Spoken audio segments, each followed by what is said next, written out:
Hello friends, Jayashree stitching में आप सभी का स्वागत है। फ्रेंड्स, हमारे कस्टमर जब ब्लाउज़ लाते हैं नाप के लिए तो किसी किसी कस्टमर का जो ब्लाउज़ होता है नाप का वो परफेक्ट होता है, परफेक्ट फिटिंग होती है उसकी। लेकिन देखिए, बहुत से कस्टमर ऐसे भी होते हैं जो नाप के लिए ब्लाउज़ लाते हैं वो बिल्कुल भी फिटिंग नहीं रहता है, उनको सही से फिटिंग नहीं आती है। तो ऐसे कंडीशन में आपको एक बार उनको ज़रूर पूछ लेना चाहिए कि वो ब्लाउज़ उनको बराबर फिट आ रहा है कि नहीं, और उसके बाद ही आप उस ब्लाउज़ का मेजरमेंट लीजिएगा। देखिए, मेरे पास भी इसी प्रकार का एक ब्लाउज़ आया हुआ है। अब इस ब्लाउज़ में क्या क्या प्रॉब्लम है इस वीडियो के दौरान मैं आपको बताऊंगी, तो प्लीज़ वीडियो को पूरा देखिएगा क्योंकि मैं आपको इसमें बहुत ही अच्छी जानकारी देने वाली हुई हूँ ब्लाउज़ मेजरमेंट से संबंधित। तो फ्रेंड्स, आप अगर मेरे चैनल पर नए हैं और अभी तक चैनल को सब्सक्राइब नहीं किया है तो प्लीज़ चैनल को सब्सक्राइब करके बेल आइकन को प्रेस कर लीजिएगा, और वीडियो अच्छी लगती है तो एक लाइक ज़रूर कर दीजिएगा। तो देखिए, सबसे पहले हम ब्लाउज़ की लंबाई नापते हैं। तो चलिए देखते हैं कि इसकी लंबाई कितनी है। तो देखिए, शोल्डर का जो जॉइंट है वहाँ पर इस तरह से आपको टेप को रखना है, और कमर की तरफ देखिए जो टक्स लगा हुआ है बराबर इस टक्स के ऊपर हमें इस तरह से टेप को रखना है, क्योंकि यहाँ से अगर आप लंबाई नापते हैं ब्लाउज़ की ये परफेक्ट लंबाई आपको मिल जाती है। तो देखिए, इस ब्लाउज़ की तैयार लंबाई है 13 इंच। तो इस प्रकार से हमने यहाँ पे लिख दिया है, और देखिए जो जो मेजरमेंट हमें आवश्यक है ब्लाउज बनाने के लिए वो सभी मैंने कागज़ पे लिख दिए हैं। अब एक एक करके हम सभी मेजरमेंट्स को यहाँ पे नाप लेते हैं, ठीक है। तो देखिए, सबसे पहले हम यहाँ पे चेस्ट का मेजरमेंट लेंगे।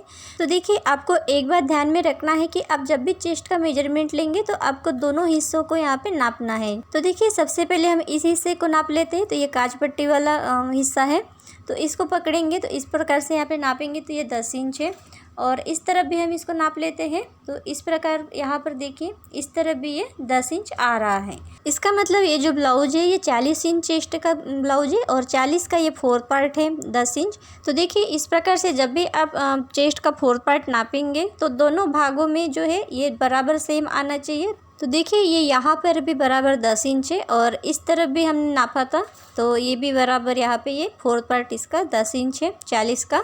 तो इसी प्रकार से आपका दोनों तरफ सेम होना चाहिए। तो ये यहाँ पे 10 इंच इसका फोर्थ पार्ट है तो ये 40 इंच चेस्ट हो गया। तो यहाँ पर हम इसका चेस्ट साइज जो है 40 इंच लिख लेते हैं, ठीक है।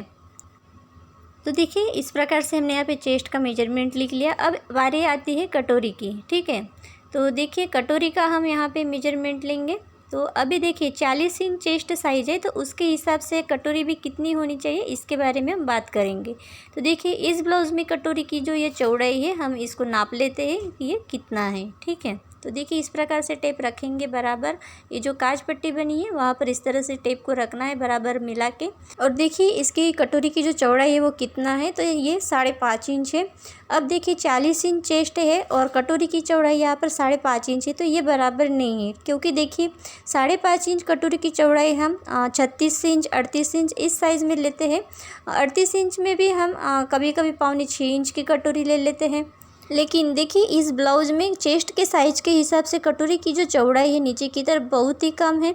अब देखिए, कटोरी की चौड़ाई हमने एक तरफ नापी है, अब दूसरी तरफ भी नाप लेते हैं। ये जो बटन पट्टी बनी है वहाँ तक इसको हमें नापना है। तो देखिए, ये जो बटन लगा हुआ है वहाँ तक अगर हम इसको नापते हैं तो इसकी चौड़ाई जो है यहाँ पर ये 5.25 इंच आ रही है। तो इसी प्रकार का जो डिफरेंस होता है बहुत से कस्टमर के ब्लाउज में देखने को मिलता है। तो इस प्रकार से आपको जो कटोरी की चौड़ाई है वो दोनों तरफ नाप लेना चाहिए। अब देखिए, जैसे कि हमको पता है कि इस ब्लाउज में कटोरी की चौड़ाई कम है तो हम इसको थोड़ा सा बढ़ा देंगे। तो इसमें हम 1 इंच बढ़ा देंगे, तो 5.5 इंच कटोरी की चौड़ाई इसमें तो हम 6.5 इंच कर देंगे। तो देखिए, 1 इंच कटोरी की चौड़ाई जब हम बढ़ाएंगे तो ये बराबर इस तरह से यहाँ पे 6.5 इंच हो जाएगी। अब चलिए, इसके बाद हम आस्तीन की लंबाई नापते हैं और मोहरी भी नापेंगे साथ ही में। तो सबसे पहले हम आस्तीन की लंबाई देख लेते हैं कितना है। तो देखिए, ये 6 इंच है, और दूसरी तरफ भी हम नाप लेते हैं तो ये दोनों तरफ बराबर है। तो देखिए, इसी प्रकार से आपको दोनों तरफ का आस्तीन नाप लेना है, आस्तीन की लंबाई। अब इसके बाद हम यहाँ पे मोहरी का नाप ले लेते हैं। तो देखिए, मोहरी हम देख लेते हैं कि कितना है। तो मोहरी को भी आपको दोनों तरफ नापना है, ठीक है। देखिए, कभी कभी क्या होता है किसी किसी के ब्लाउज़ में एक तरफ की मोहरी कम होती है और दूसरी तरफ की मोहरी ज़्यादा होती है, तो आपको दोनों तरफ का मोहरी यहाँ पे चेक कर लेना चाहिए। अब देखिए, इस ब्लाउज़ में भी सेम वही प्रॉब्लम है। देखिए, मोहरी जो है इस तरफ ये 5.25 इंच है। ये देखिए, फिटिंग की जो सिलाई है यहाँ पर जो मैंने मार्किंग की है वहाँ तक ये 5.25 इंच है। ये देखिए, यहाँ पर बराबर ये 5.25 इंच आ रहा है। अब इसके बाद हम दूसरी तरफ का भी मोहरी नाप लेते हैं। तो देखिए, इस तरफ देख लेते हैं कि ये कितना आ रहा है। तो इस तरफ का मोहरी हम नापते हैं। तो देखते हैं कि ये कितना आ रहा है। तो देखिए ये जो फिटिंग की जो सिलाई लगी है यहाँ तक, ये इसको हम नाप लेते हैं, ठीक है। तो ये देखिए जो हमने मार्किंग की है यहीं तक हमें इसको नाप लेना है मोरी को। तो देखिए यहाँ पर हम देख लेते हैं कि ये कितना आ रहा है। तो ये देखिए ये 6 इंच आ रहा है। अब ये जो मोरी है इस तरफ ये 2 पॉइंट ज़्यादा है और उस वाले आस्तीन में हमने मोरी को नापा तो 2 पॉइंट कम है, तो वो 5.25 इंच है और ये 6 इंच है। तो अब इस कंडीशन में आप कितना मोरी लेंगे, देखिए यहाँ पर आपको जो 6 इंच अभी मोरी आ रही है उसी को लेना है, ठीक है। अगर ढीला होता भी है आस्तीन तो उसको आप बाद में सिलाई लगा के टाइट कर सकते हैं, लेकिन टाइट हो जाएगा तो फिर आपको खोलना पड़ेगा, तो इसलिए हम यहाँ पे 6 इंच मोरी रखेंगे। तो देखिए यहाँ पर मैंने गलती से आस्तीन की लंबाई को मोरी में लिख दिया था, पर कोई बात नहीं, मोरी भी 6 इंच है और आस्तीन की लंबाई भी 6 इंच है, ठीक है। तो देखिए इस प्रकार से हमने यहाँ पे आस्तीन का मेजरमेंट ले लिया। अब इसके बाद हम आर्मोल का मेजरमेंट लेंगे। तो देखिए आर्मोल को आपको कैसे नापना है, आर्मोल को देखिए आपको हमेशा उल्टी साइड से नापना है। कभी भी आप आर्मोल का जब मेजरमेंट लेते हैं तो आपको ब्लाउज को पहले उल्टा कर लेना है, उसके बाद ही आप आर्मोल को नापेंगे, तभी आपको परफेक्ट आर्मोल का मेजरमेंट मिलेगा, ठीक है। अब देखिए आर्मोल को भी आपको दोनों तरफ नाप लेना है, क्योंकि देखिए बहुत से कस्टमर के ब्लाउज़ में मैंने देखा है कि एक तरफ का आर्मोल बड़ा होता है, एक तरफ का आर्मोल छोटा होता है। तो इस प्रकार से आपको दोनों तरफ आर्मोल को चेक कर लेना है। अब देखिए फिटिंग वाली जो ये सिलाई है यहाँ पर मैं चॉक से निशान लगा लेती हूँ ताकि आपको अच्छे से दिखे। अब देखिए शोल्डर का जो जॉइंट है वहाँ पर हमें इस तरह से टेप को रखना है और बराबर इसको थोड़ा हल्का खींच के इसका मेजरमेंट लेना है। तो इस तरफ का आर्मोल 8 इंच है। अब दूसरे तरफ का भी हम नाप लेते हैं। तो सबसे पहले हम यहाँ पे चॉक से निशान लगा लेते हैं, ये जो फिटिंग की सिलाई है यहाँ पर, और यहाँ से हम इसको नापते हैं। तो देखिए इस प्रकार से ये 8.5 इंच आ रहा है। अब देखिए दोनों तरफ के जो आर्मोल है उनमें आधा इंच का फ़र्क आ रहा है। अब देखिए इस ब्लाउज में एक तरफ के आर्मोल की गोलाई आ रही है 16 इंच और दूसरे तरफ के आर्मोल की गोलाई आ रही है 17 इंच। तो अब हम नया ब्लाउज जो बनाएंगे तो उसमें हम आर्मोल की गोलाई कितना लेंगे ये सवाल हमें आता है। तो देखिए क्या करेंगे, एक तरफ आ रहा है ये 8.5 इंच, एक तरफ आ रहा है 8 इंच, तो हम यहाँ पे 8.25 इंच लेंगे, क्योंकि देखिए 2 पॉइंट अगर कम ज़्यादा हो जाता है तो कोई फ़र्क नहीं पड़ता। इस तरफ हम 8 इंच है तो 2 पॉइंट एक्स्ट्रा लेंगे इस तरफ, और दूसरी तरफ देखिए 8.5 इंच आ रहा है तो इस तरफ 2 पॉइंट कम लेंगे, तो ये बराबर हो जाएगा, ठीक है। तो देखिए जब भी आपके पास कोई नाप के लिए ब्लाउज आता है तो इसी प्रकार से आपको आर्मोल को दोनों तरफ चेक कर लेना चाहिए। इसी प्रकार का किसी किसी ब्लाउज में डिफरेंस आता है आर्मोल में भी। अब इसके बाद चलिए हम बेल्ट की लंबाई नाप लेते हैं, क्योंकि बहुत ज़रूरी है कटोरी ब्लाउज में आपका बेल्ट की जो लंबाई है वो बहुत ही ज़रूरी होती है, उसको आपको ज़रूर से अच्छे से नाप लेना चाहिए। तो इस ब्लाउज में हम देख लेते हैं कि ये कितना आ रहा है, ठीक है। तो देखिए जो यहाँ पे बेल्ट लगा हुआ है इसका जो यहाँ पे जॉइंट है यहाँ तक हमें ऊपर से नापना है। तो शोल्डर का जो ये जॉइंट है यहाँ पर हमें टेप को रखना है, ठीक है। तो इसको अच्छे से यहाँ पे थोड़ा हल्का खींच के रखेंगे, ठीक है, और इस प्रकार से पकड़ना है बराबर शोल्डर के ऊपर टेप को। और जो हमने मार्किंग की है ये जो जॉइंट है बेल्ट का यहाँ पे, यहाँ तक हमें इसको नापना है, ठीक है। तो देखिए यहाँ पर ये कितना आ रहा है, ये 10.5 इंच आ रहा है। तो इसमें हमें 10.5 में 1 इंच प्लस करना है, क्योंकि शोल्डर में आधा इंच चला जाएगा और नीचे बेल्ट की तरफ है आधा इंच मार्जिन में चला जाएगा।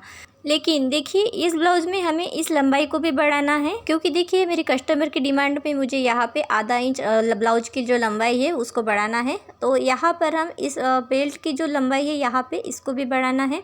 तो यहाँ पर हम आधा इंच बढ़ाएंगे तो ये हो जाएगा 11 इंच, और 11 में हम 1 इंच प्लस करेंगे तो वो 12 इंच हो जाएगा, ठीक है। तो हमें यहाँ पे शोल्डर से लेकर बेल्ट तक की जो लंबाई है उसको 12 इंच लेना पड़ेगा मार्जिन सहित। तो इस प्रकार से देखिए हमें कटोरी के साइड वाले पार्ट की जो लंबाई है 12 इंच रखनी है, ठीक है। तो देखिए हम यहाँ पे 12 इंच लिख लेते हैं।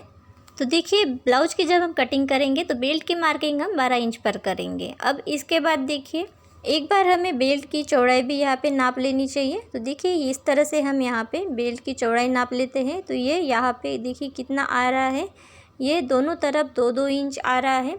और नया ब्लाउज जब हम कटिंग करेंगे तो उसमें भी इस बेल्ट की जो चौड़ाई है वो 2 इंच ही रहेगी, क्योंकि हमने ब्लाउज की लंबाई हमने आधा इंच बढ़ाई है और साइड वाले पार्ट की भी लंबाई हमने आधा इंच बढ़ाई, तो इसकी जो चौड़ाई है वो उतनी ही रहेगी बेल्ट की।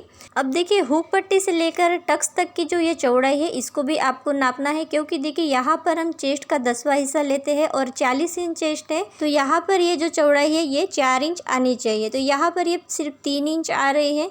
और देखिए किसी का चेस्ट साइज़ अगर 29 इंच है, 30 इंच है, तो उस कंडीशन में ये जो चौड़ाई है 3 इंच आनी चाहिए। तो ये जो यहाँ पे चौड़ाई है ये बहुत ही कम है, तो यहाँ पर ये 4 इंच आना चाहिए। ठीक है, तो इसका आपको ध्यान रखना है। तो यहाँ पर जो है ये 10वां हिस्सा लेना होता है हमको चेस्ट का, तो यहाँ पर ये सिर्फ 3 ही इंच आ रहा है।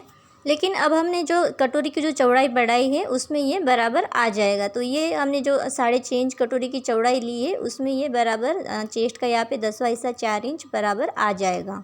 अब देखिए इस तरफ तो ये 3 इंच आ रहा है, लेकिन दूसरी तरफ हम इसको एक बार और नाप लेते हैं। ठीक है, तो इस तरफ ये 3 इंच है, अब इस तरफ इसको नापते हैं। तो देखिए टक्स के ऊपर इस तरह से टेप को रखेंगे और बटन पट्टी तक हम इसको नापेंगे, तो ये कितना आ रहा है 3.25 इंच आ रहा है। तो देखिए इस प्रकार से जो है आपके ब्लाउज में जो मेजरमेंट है वो बराबर नहीं रहता है, एक तरफ कम रहता है, एक तरफ ज़्यादा रहता है। तो जब भी आप मेजरमेंट लेंगे ब्लाउज का, तो इसी प्रकार से आपको दोनों तरफ नाप लेना है। कटोरी की चौड़ाई आपको दोनों तरफ नापनी है, आर्मोल की गोलाई आपको नापनी है दोनों तरफ, आस्तीन की लंबाई, मोहरी, सभी को आपको दोनों तरफ अच्छे से नाप लेना चाहिए, तभी आपको परफेक्ट मेजरमेंट मिलेगा। या फिर आपको अगर लगता है कि उसमें कुछ चेंजेस करना चाहिए तो आप चेस्ट साइज के हिसाब से उसमें चेंजेस कर सकते हैं।